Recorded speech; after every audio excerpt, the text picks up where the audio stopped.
قل بفضل الله وبرحمته فبذلك فليفرحوا هو خير مما يجمعون۔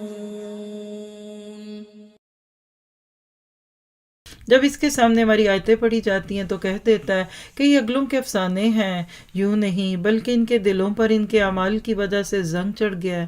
ہرگز نہیں، یہ لوگ اس دن اپنے رب سے اوٹ میں رکھے جائیں گے، پھر یہ لوگ بالیقین جہنم میں جھونکے جائیں گے۔ کلا بل ران علی قلوبہم ما کانوا یکسبون۔ ہائی لائٹ کیجئے گا۔ کس نے رنگ چڑھائے دلوں پر؟ یہ دیکھیے کہ دل پہ زنگ لگ گیا۔ جب دلوں پہ زنگ لگتا ہے نا تو ایسے ہی ہوتا ہے۔ کسی ساتھی نے بہت ہی اچھا جملہ لکھا، جب ان کو لوگوں نے دیکھا کہ پہلے سے بہتری آ گئی تو کہا کیا ہوا؟ کا دل پہ زنگ لگ گیا تھا، وہ اتر گیا۔ تو یاد رکھیے ہمارے دلوں پر زنگ لگ جاتا ہے۔ یہ دلوں کے زنگ کیوں لگتے ہیں؟ کمائیوں کی وجہ سے۔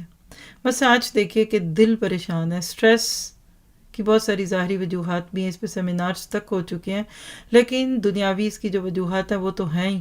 اس کی روحانی وجوہات میں ایک وجہ کیا ہے؟ دل پہ زنگ لگ جاتا ہے۔ نفاق کس کی وجہ بنتا ہے؟ مہر لگتی ہے تو ختم کا لفظ ہے۔ دیکھیے سورہ بقرہ میں مرض کا لفظ تھا، پھر ختم اللہ علی قلوبہم تھا، پھر کئی جگہ ہم نے پڑھا دل مردہ ہے، افمن کان میتن، دل کا مردہ ہونا بھی یہی ہے۔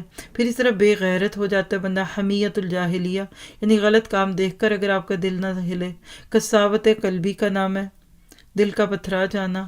اسی طرح انصراف کا لفظ قرآن میں آئے، دل کا پھر جانا، یعنی محبت کی جگہ نفرت آتی ہے۔